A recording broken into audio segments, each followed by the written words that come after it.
नमस्कार. श्री रमण महर्षी यांची शिकवण भाग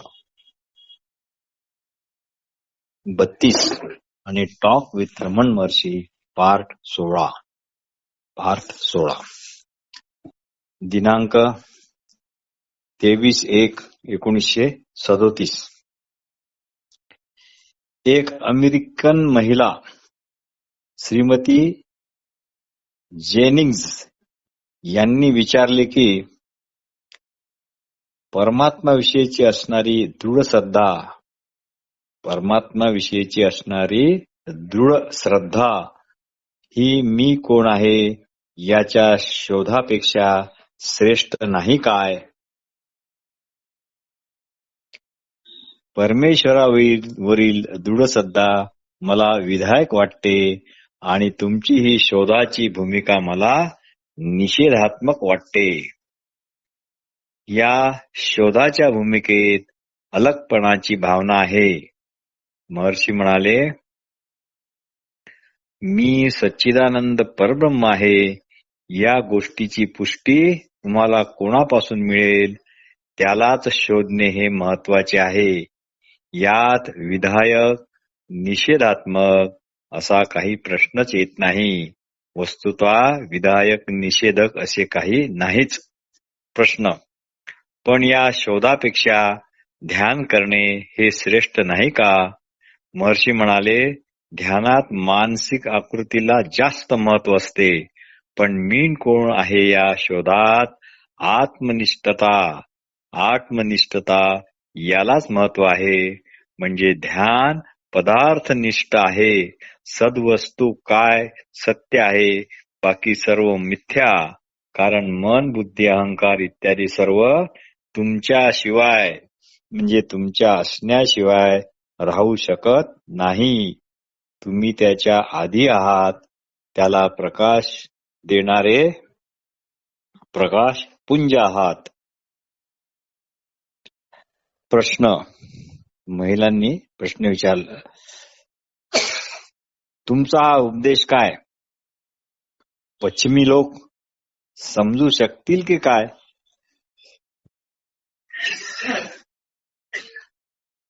महर्षी म्हणाले, हे बघा, मन परिपक्व झाल्यावर काय पूर्व, काय पश्चिम, काय उत्तर, काय दक्षिण, पश्चिमी लोक काय किंवा इकडचे लोक काय, मन परिपक्व झाले की काही भेद उरत नाही. उलट किंबहुना देशकालाचा प्रश्नच येत नाही.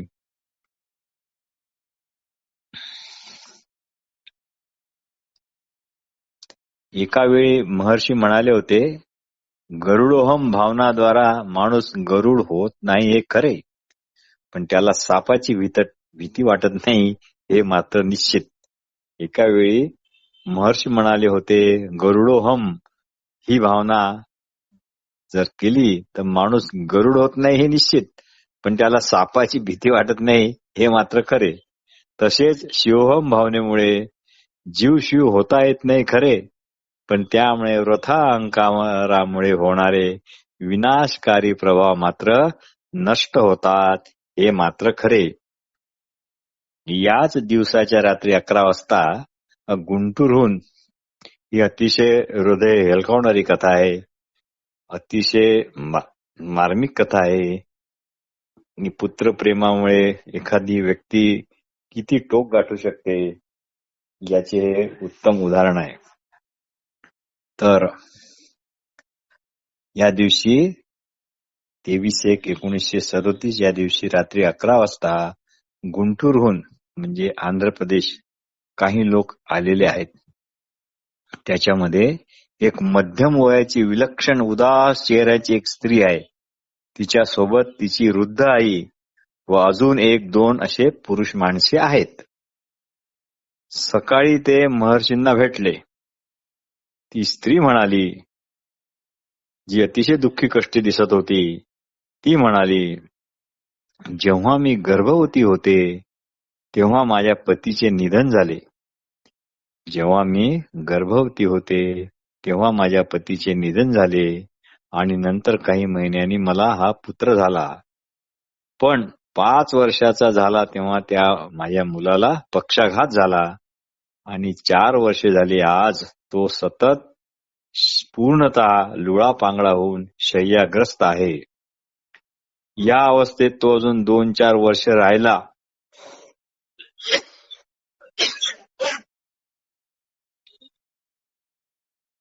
पण आता हे लोक म्हणतात की तो आता मृत्यू पावला आहे. पण मला वाटते तो फक्त झोपला आहे आणि लवकरच जागा होऊन उठून बसेल आणि माझ्याशी बोलेल सुद्धा. पण तो मृत्यू पावला हे ऐकून मला धक्का बसलेला आहे. पण मला याच दरम्यान एक दृष्टांत झाला आहे की एक दिव्य साधू पुरुषांनी माझ्या बालकाच्या मला असा दृष्टांत झाला आहे की एका दिव्य साधू पुरुषांनी माझ्या बालकाच्या अंगावरून हात फिरवला आणि माझा मुलगा स्वस्थ झाला, जिवंत झाला. माझा विश्वास आहे की ते महापुरुष आपणच आहात. तर कृपा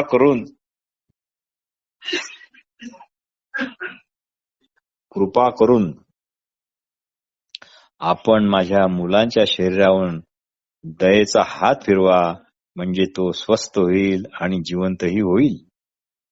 महर्षी म्हणाले त्या स्त्रीला, पण डॉक्टर काय म्हणतात? महिला म्हणाले, ते तर म्हणतात तो मृत पावला आहे.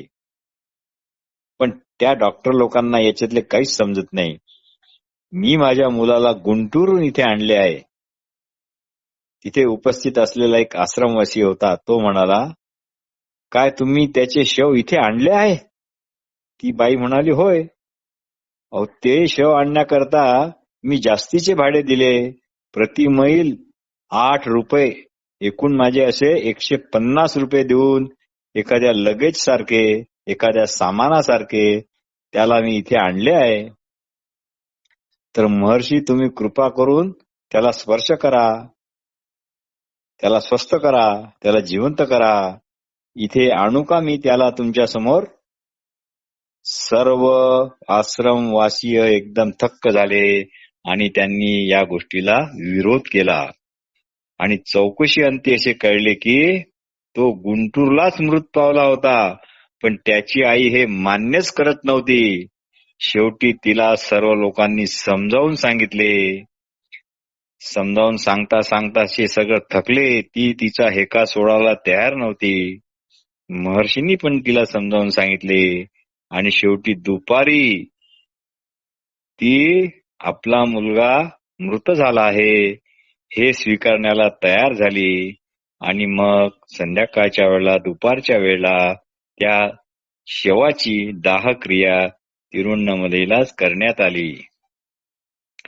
आता या बाबतीत लोकांनी अर्थात महर्षींना प्रश्न विचारले.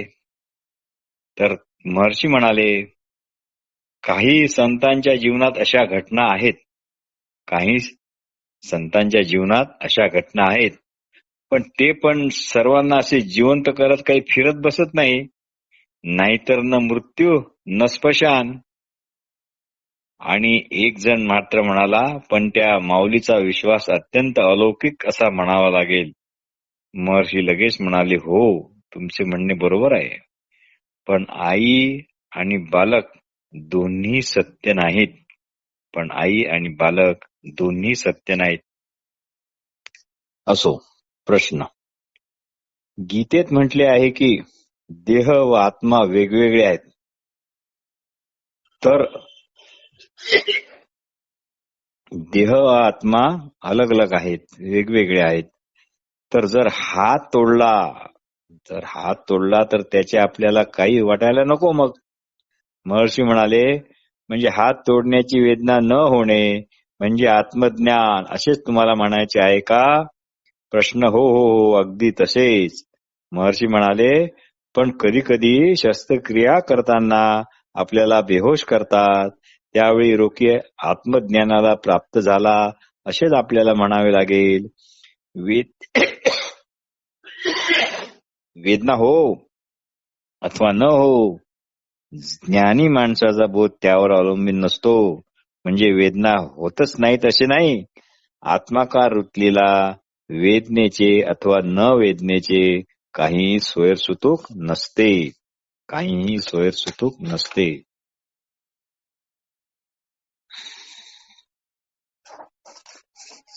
दिनांक 7/2/1937. 7/2/1937. सेलमवरून एक निवृत्त मेडिकल ऑफिसर, स्वास्थ्य अधिकारी डॉक्टर सुब्रमण्यम अय्यर यांचा एक लेख महर्षी समोर वाचण्यात आला. त्या लेखांचा भावार्थ असा होता की संसार क्षणभंगूर आहे. आपल्या भोगवृत्ती ह्या वृथा आहेत म्हणून वगैरे वगैरे. महर्षी मध्येच म्हणाले, पण कुणाला हे कसे समजेल की संसार क्षणभंगूर आहे म्हणून? महर्षी मध्येच म्हणाले, पण कोणाला हे समजेल की संसार क्षणभंगूर आहे म्हणून? काहीतरी नित्य सदैव असणाऱ्या गोष्टीचा बोध झाल्याशिवाय हे कसे करणार की हे क्षणभंगूर आहे? म्हणून संसार जग इत्यादीची काळजी सोडा आणि आपल्या असणेपणाकडेच नीट लक्ष द्या. ज्या मुदलियार स्वामीची आई रमण महर्षींना रोज भिक्षा वाढत असे, त्यांनी मात्र इथे एक छान रोचक प्रसंग सांगितला.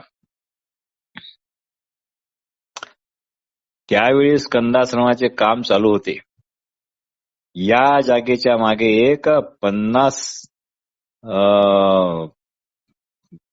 15 ते 20 फूट उंचीचा एक उंच खडक असून त्यामागे खूप खोल अशी दरी होती. तिथे महर्षींना एक मुलगी रडत असताना दिसली. कारण काय?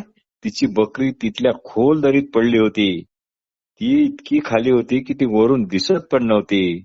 पण महर्षी रमणांना त्या कठीण खोल अशा दरीत खडकाला लोंबकळून ते दरीत उतरले आणि त्या बकरीला खांद्यावर घेऊन तसेच खडकांच्या खास कडग्यांना पकडत पकडत बकरीसह वर आले.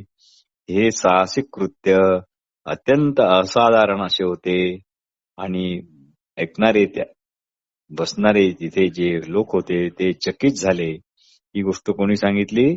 मुदलियार यांनी सांगितली, की ज्यांची आई महर्षींना रोज भिक्षा वाढत असो. दिनांक 20/2/1937. 20/2/1937. अड्यार येथील थिओसॉफिस्ट सोसायटीच्या जिनराज दास यांच्या पत्नी आल्या आहेत. अड्यार हे मद्रास जवळ आहे. थिओसॉफीचं जगातलं हेडक्वार्टर आहे आणि सी जिनराज दास हे त्याचे एक ऍक्टिव्ह मेंबर होते. तर त्यांच्या पत्नी आल्या आहेत. त्या म्हणाल्या, प्रश्न: आत्मसाक्षात्कार इत्यादी शब्द ऐकायला फार फार गोड वाटतात.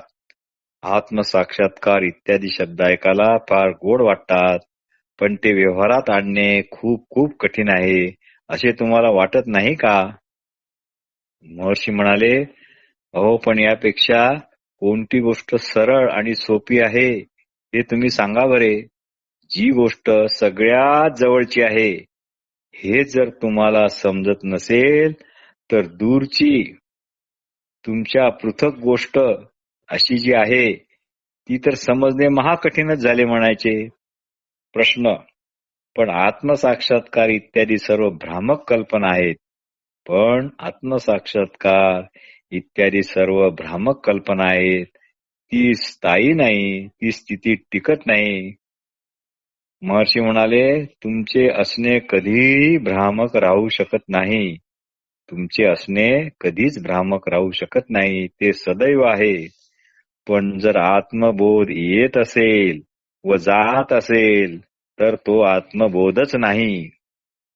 मग तुम्ही त्याला आत्मसाक्षात्कार भ्रामक वगैरे आहे असे म्हणू शकता की जो येतो आणि जातो. प्रश्न: थिओसॉफिकल गुरूंना किंवा मास्टरांना थिओसॉफीमध्ये गुरूंना किंवा मास्टरांना फारच महत्व आहे. त्यांच्यापासून ज्ञान मिळवण्याकरता आम्ही त्यांचे सतत ध्यान करतो. महर्षी शांतपणे म्हणाले, पण गुरु आत आहेत. पण गुरु आत आहेत. ध्यानाचा मुळी हाच उद्देश आहे की गुरु बाहेर नाहीत, ते आत आहे हे समजणे होय. गुरु कुठेतरी दूर अदृश्य स्थितीत आहेत, तर ते प्रकट होण्याची प्रतीक्षा करावी लागते. आणि अशा अस्थायी व्यक्तीपासून आपल्याला काय लाभ? आपल्याला काय लाभ? कारण जोपर्यंत तुम्ही स्वतःला एक व्यक्ती, एक देहवान असे समजता, तोपर्यंत अशा गुरुचे महत्व टिकते. अशा गुरूंचे महत्व टिकते. म्हणूनच तुम्हाला त्यांचे शरीरात येणे, शरीरातून बाहेर जाणे इत्यादी गोष्टींचे फार आकर्षण वाटते. पण जेव्हा केवळ देह म्हणून तुमचे देहाशी असणारे तादात्म्य संपते, तेव्हा गुरुदेव हे अंतरंगातच आहेत हे कळते. गाढ निद्रेत किंवा सुषुप्तीत काय असते? जग नसते. भारत, युरोप, साधक, मास्टर, सोसायटी इत्यादी इत्यादी काही नसते. फक्त तुम्ही असता. फक्त तुम्ही असता व या सर्व गोष्टी शिवाय तुम्ही असता आणि आनंदित सुद्धा असता, सुखी समाधानी असता. साधक, मास्टर, गुड भारत, भोगवादी पश्चिम देश, अध्यात्मवादी पूर्व देश इत्यादी इत्यादी तुम्ही तसे समजता म्हणून आहेत. तुमच्या तशा समजण्याचा हाच त्यांचा आधार आहे. तुमच्याशिवाय ते तसे राहूच शकत नाही. त्यांचे असे स्वतंत्र अस्तित्व थोडेच आहे. दिनांक 20/2/1937. 20/2/1937. आज मतदानाची सुट्टी असल्यामुळे आश्रमात बरेच लोक आलेले आहेत. त्यांनी चर्चेत भाग घेतला. प्रश्न असा आला, पुनर्जन्माविषयी काहीतरी सांगा. पुनर्जन्माविषयी काहीतरी सांगा. महर्षी म्हणाले, तुम्हाला स्वतःविषयी अज्ञान आहे म्हणून तर असल्या विषयात रस वाटतो. तुम्हाला वाटते तुमचा जन्म झाला आणि तुमचा अंत होणार, पण तुम्ही नित्य वर्तमानात आहात, त्यातच राहा. जन्म मृत्यूची चिंता करू नका. प्रश्न, पण मग ही चूक कशी काय झाली? महर्षी म्हणाले, ही चूक कुणी केली याच्या मुळापर्यंत जा. ही चूक कुणी केली याच्या मुळापर्यंत जा. प्रश्न, म्हणजे अशुद्ध आत्म्याला शुद्ध करावे लागेल की काय? महर्षी म्हणाले, अशुद्ध आत्मा असा काही मुळात प्रकार नाही. प्रश्न, असे जर आहे तर आम्हाला इतके कष्ट का होतात? महर्षी परत तेच, कष्ट कोणाला होतात याचाच शोध घ्या. कष्ट कोणाला होतात याचाच शोध घ्या. प्रश्न, याविषयी जगात इतके अज्ञान का आहे? महर्षी म्हणतात, तुम्ही तुमची चिंता करा. जग जगाचे काय होईल ते पाहिल.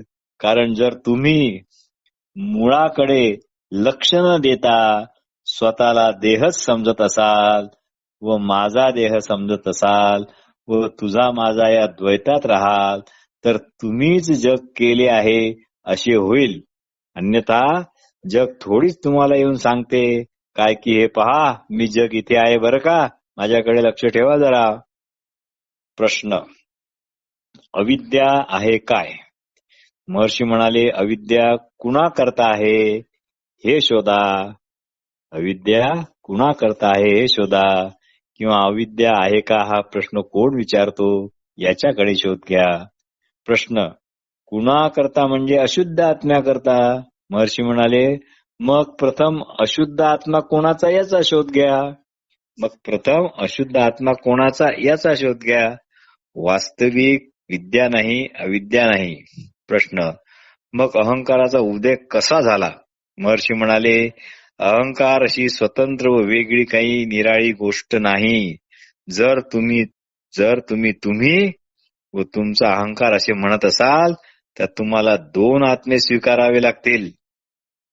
पण जर तुम्ही एक आणि तुमचा अहंकार दुसरा असे जर म्हणत असाल तर तुम्हाला दोन आत्मे शिकवावे लागतील, दोन गोष्टी गृहीत धराव्या लागतील आणि शेवटी अहंकाराचा अभाव कुणाला जाणवणार याचाही विचार करावा लागेल.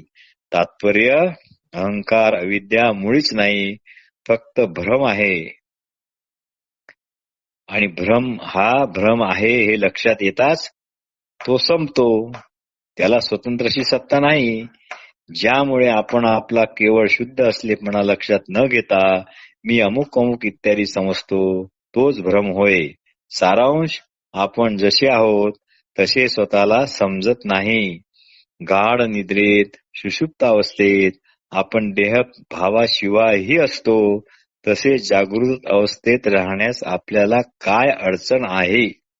प्रश्न, पण अशा प्रकारच्या आत्मसाक्षात्कारासाठी आपले सहावे इंद्रिय कार्यान्वित व्हावे लागते असे आहे की काय काही? पण अशा प्रकारच्या आत्मसाक्षात्कारासाठी आपले सहावे इंद्रिय कार्यान्वित व्हावे लागते काय? महर्षी म्हणाले, गाढ निद्रेत, सुषुप्तीत तर 5 पैकी एकही इंद्रिय कार्यान्वित नसते.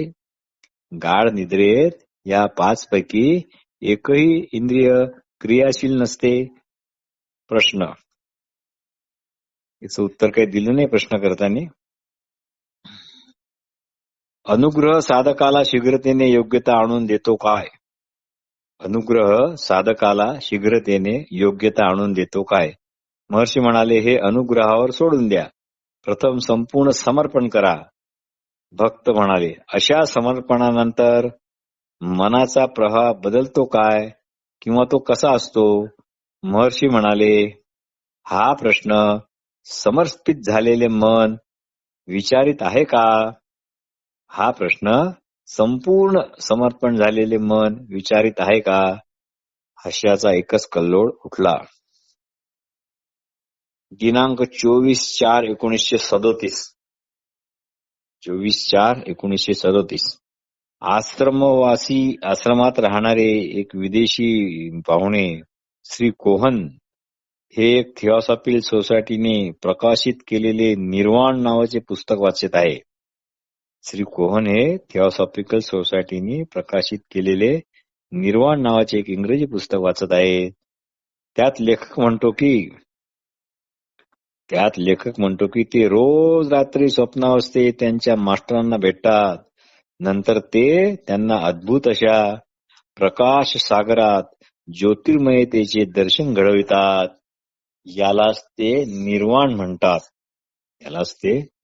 म्हणतात. अशा इतरही गोष्टी त्या निर्वाण पुस्तकात आहेत. तर माझा असा प्रश्न आहे की अद्वैतानुसार निर्वाण म्हणजे शुद्ध आत्मा चैतन्याचा साक्षात्कार. त्याचे या पुस्तकातील निर्वाण संकल्पनेशी संगती कशी जोडावी यावर महर्षी म्हणाले, हे बघा, निर्वाण म्हणजे पूर्णता. या पूर्णावस्थेत न द्रष्टा न दृश्य न दर्शन म्हणजे काही पाहिल्याची जाणीव, न कुणी पाहिल्याची जाणीव, न काही अनुभव करण्यासाठी उरलेले, न कुणी अनुभव घेणारा उरलेला, अशा प्रकारची केवळ मी आहे, केवळ आपले असणेपणाच सर्व काही असा दृढ अनुभूतीचा साक्षात्कार म्हणजेच निर्वाण. त्यासाठी मरावेच लागते असे नाही, दुसरे काहीच नाही, सर्व मीच मी असा दृढ भाव. प्रश्न, पण या निर्वाण पुस्तकात जरा विचित्र अर्थ आहे. थोडा विचित्र अर्थ आहे. बरे असो, या सोसायटीत म्हणजे थिओसॉफिकल सोसायटीत सेवेचे इतके स्तोम का आहे? महर्षी म्हणाले, ठीक आहे, पण अशा आंदोलनामुळे माणसे निस्वार्थीपणाने जगाचे शिकतात आणि परमतत्वाकडे आकृष्ट होतात.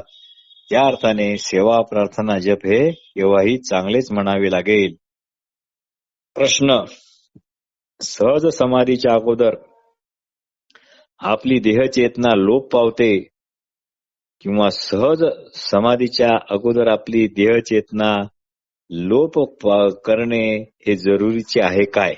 महर्षी म्हणाले, देहचेतना म्हणजे काय याचा सूक्ष्मपणे विचार केला तर हे लक्षात येते की देह आणि या देहाची चेतना ह्या गोष्टी एका सीमित क्षेत्रातच आहेत, पण या गोष्टी कुठल्या तरी महाचेतनात असल्याशिवाय राहू शकत नाही. बस इथेच थांबा. शब्दाचे स्वरूप कशालाही देऊ नका. महर्षी म्हणाले, देहचेतना म्हणजे काय याचा सूक्ष्मपणे विचार केला तर हे लक्षात येते की देह आणि या देहाची चेतना या गोष्टी एका सीमित क्षेत्रातच आहेत, पण या गोष्टी कुठल्या तरी महाचेतनात असल्याशिवाय राहू शकत नाही. बस इथेच थांबा. कशालाही शब्दरूप देऊ नका. फक्त हे अनुभवा. हीच समाधी, हीच महाचेतना. देह असो अथवा नसो, ही महाचेतना निरंतर राहतेच. म्हणजे देहचेतना राहो अथवा देहचेतना न राहो, या महाचेतनेला काही फरक पडत नाही. प्रश्न, या विषयाचा जास्त खोलवर मला जाता येत नाही. प्रश्नकर्ता म्हणाला की या विषयांच्या जास्त खोलवर मला जाता येत नाही. महर्षी म्हणाले, असा विचार करू नका. सध्या तुम्ही आत्मस्थितीतच आहात. दुसरे कुठेतरी राहू शकत नाही. वस्तुतः तुम्हाला जे मिळावेसे वाटते, हे अतिशय महत्वाचे आहे. वस्तुतः तुम्हाला जे मिळावेसे वाटते ते सध्या तुम्हाला मिळालेलेच आहे. ते सध्या तुम्हाला मिळालेलेच आहे. पण तुमचे त्याकडे मनापासून लक्ष नाही. तुम्ही व्यर्थ गोष्टीत गुंतले आहात. कृत्रिम मी नि वास्तविक मीला केवळ आवरण घातले आहे, जे की आवरण भ्रामक आहे. आपल्या वास्तविक मीला म्हणजे आपल्या असणेपणाविषयी कुणालाच पुरावा नको, कुणालाच तिथे समजण्याकरता काही प्रयत्नही नको. पण असा प्रयत्न केल्यास बनावट मी अजून जास्त बळकट होतो.